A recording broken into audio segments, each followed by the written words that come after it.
Welcome to this week's discussion on how does a seed grow? Many of you may be familiar with the parable of the sower. It can be found in the Gospel of Luke chapter 8, verses 4 through 15. I would like to highlight some of the things that may not stand out without digging a little deeper into this parable. God is the sower, and each of us are a different type of soil in which the seed is sown.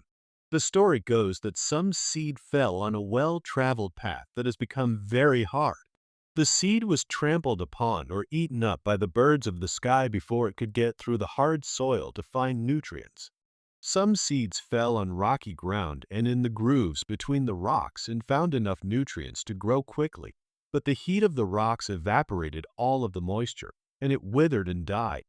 Some fell among the thorns, but the thorns grew faster and choked the seeds so they could not grow. Then we hear that some seeds fell on good fertile soil and grew and became fruitful. The disciples then asked Jesus to explain the meaning of the parable. If the soil represents us, we all want to be fruitful, don't we? So, we must all want to be fertile soil, right? Let's look at this story a little further. We very likely have all seen a tree appearing to grow out of a rock. On closer observation, it is growing out of a crack in the rock. It has found enough nourishment between the rocks and is growing fine. We are not all fertile soil, or at least we are not fertile soil during all our lives. We all live through ups and downs in life.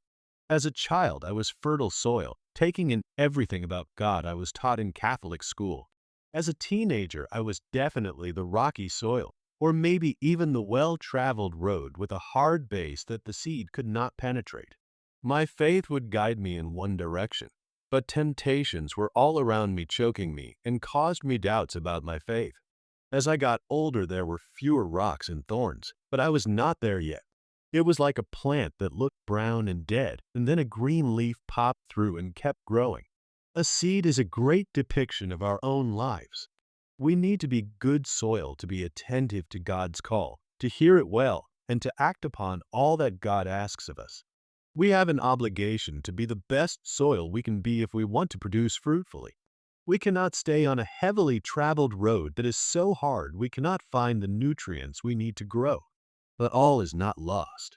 There is something miraculous about sprouting seeds. It can come out of unexpected places. I like dates for snacks. I split them open and stuff them with cream cheese. My wife usually buys them without the seeds, so that is easy to do. One day she did not get them without seeds. I went to cut them, and there was a seed in them. So I thought, I live in Florida, and anything can grow here, so why not a date tree? After making my snack, I took 3 seeds and placed them in a pot. I watered them every day and watched. After a few weeks, I saw a green leaf sprout through the soil. After a few more months, I thought, this pot is too small. I planted it in a flower bed so it wouldn't be mowed over to see what would happen. It is now about 4 feet high after about 3 years. At the base, the stalk coming out of the ground is about 4 inches in diameter. Due to my age, I was told that I would never live long enough to eat a date from this tree. Maybe not, but I got to witness the miracle of what God can do with a tiny seed. Wherever you are on the spectrum of soil type you are on now, ask yourself, where should you be? Remember that regardless of the soil type you are right now, or what the condition of that soil is right now, it is God alone that makes the seed miraculously become what He wants you to be. God is the sower, and He sows abundantly. Prepare your soil by watering it with prayer, fertilizing it with good works, and tending to it through reconciliation. When the time comes for picking, you want to be ready for whatever God has in store for you. It is God that will make the seed grow and produce fruit through you. Have a blessed week. If you would like to receive a notification for these weekly discussions, please subscribe below. You can also feel free to share any comments.